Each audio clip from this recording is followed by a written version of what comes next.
not Manio. But yeah. So there's multiple talented young Marth players in Sweden these days. Yes, we have currently the people we have in Stockholm specifically is we have Manio, we have EWKND, and we have Pops.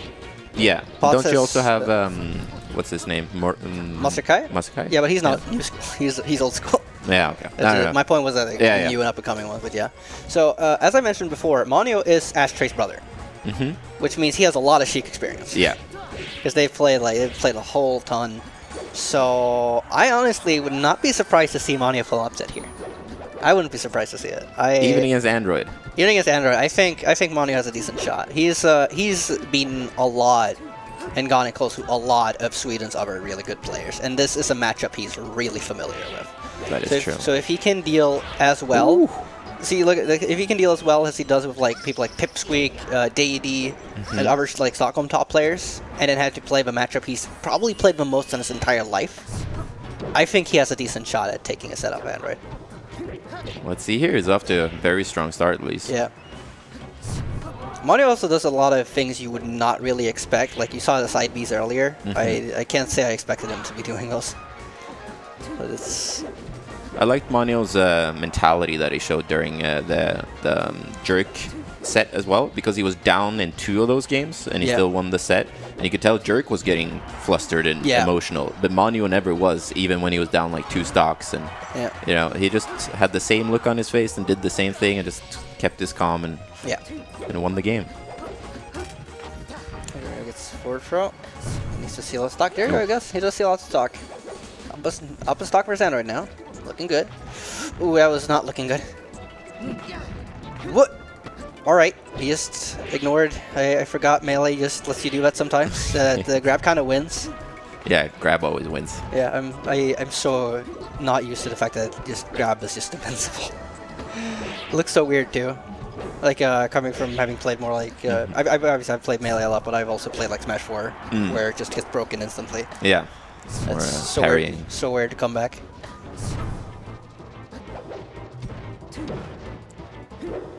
Oh, barely avoided that forward air with the side B. Good stuff by Manio. Trying to go for the cheeky option there with the down air from the ledge, which is extra not legit in PAL.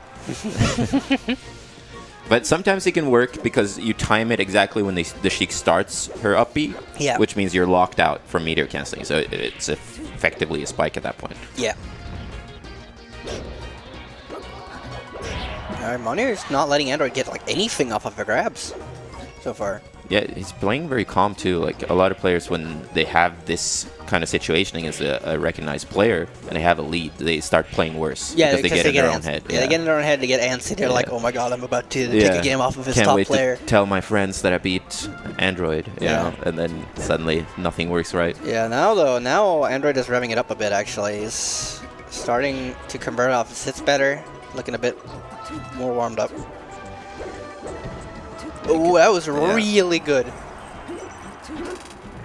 And I hope what I saw from Manio there was just a result of him being at high percent, because he could tell he was playing visibly more defensive and cautious there. Yeah. Which might be just because he was at a high percent, but it could also be because of what we were speaking about. Yeah.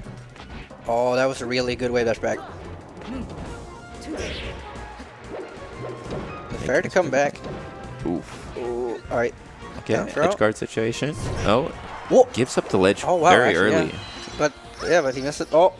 Oh, yeah. I mean, he was pretty confident. I don't know. It's obviously I think Android could have come back because I think he could sweet spot it from that angle. Not sure, but that was also like it's Zelda. Yeah.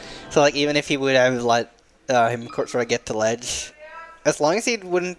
I'm not sure if he was at a range where he could have avoided getting sweet spot kicked, but as long as he would have been able to keep himself at that kind of range, he would have been fine. Yeah. The sweet spot, really hard for Zelda to sweet spot there anyway. From below, like from above, it's easier, but from below, it's super hard. So we saw that earlier in the game too, where he like tried to transform to Zelda, but then he went slightly above and got caught by a shield breaker. Yeah. All right, so now we're gonna get to see Fountain of Dreams. Not surprising at all as a counter pick, I'd say. I feel like Android was a bit unfortunate to whiff that up smash. That tech chase up smash is a pretty standard Sheik thing to do on Fountain of Dreams. So, and Manio was right there, but somehow it just whiffed. Wait, ever so tiniest margin. Oh, all right. Unfortunate failed recovery, but let's see how the rest of this goes. Another very unfortunate whiff from ndroid. That back air should have hit to 9 out of 10 universes. This timeline, though. this timeline is favoring Manio. It's the Manio timeline. Sneaky get up attack there to catch Marth dashing away. Yeah.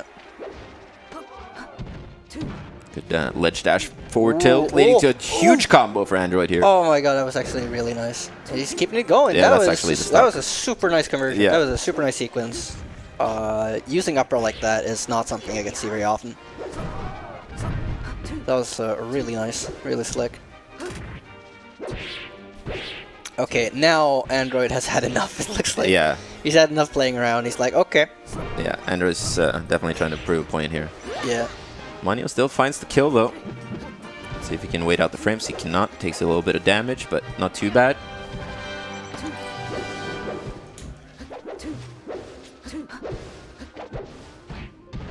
Oh man, actually missed that grab. I wanted a dash grab. Ooh.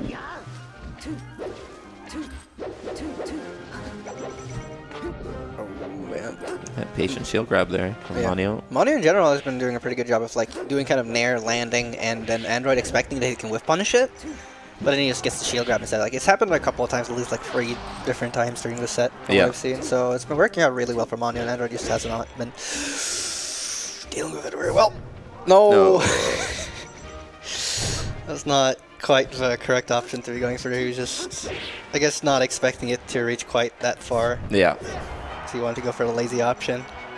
The lazy option tends to not necessarily always be the best, though. Oh, really sneaky shortened by ndroid there to land like underneath the tipper range. Yeah. Oh no. Oh. Actually, really scared about that. ndroid could have just kind of. I'm not sure if he could have just like slow get up and taken the set there, or taken the game. Okay, yeah, no, there's the nair getting shield grabbed instead. This time ndroid. Oh. He was not ready for that one. Yeah, and that's the risk when you get the really weak back air there, that you can just be hit by the second up B attempt and your ledge tech or wall tech input is already, you know, in the wrong timing and you just get messed up when you're trying to edge guard. But when you have like 3 stocks to play with, then you have to go for those opportunities to close out the game. Yep, alright, so now we're going to see Yoshi's story. I don't think we're going to get very surprised with this counter pick either. This is very, very strong stage for Marth's punish game, especially because of his threat towards the platforms. True, but it also gives Sheik a bit more recovery options than she normally has, which is a huge deal. Just the fact that Marth can't just rinse repeat her. Yeah. Because Randall will show up and the platforms allow the straight up B to be slightly better than it normally is. Yeah. It can work both ways. I was kind of expecting like FD or Pokemon from Manio here, but you know, every Marth has their own taste and what they're comfortable with. Yeah, for sure. And especially Marths who like to go for a lot of, you know, platform tech chase setups. Yeah. Then Yoshi's is really good for that. Man, that Yedip attack has also been catching Manio a decent bit. It goes a lot further than I remember it doing. Yeah. Kind of expect Manio to start to just run up shield to counter it, because it's definitely very punishable. It only works when it's not expected. Yeah. When it's not expected.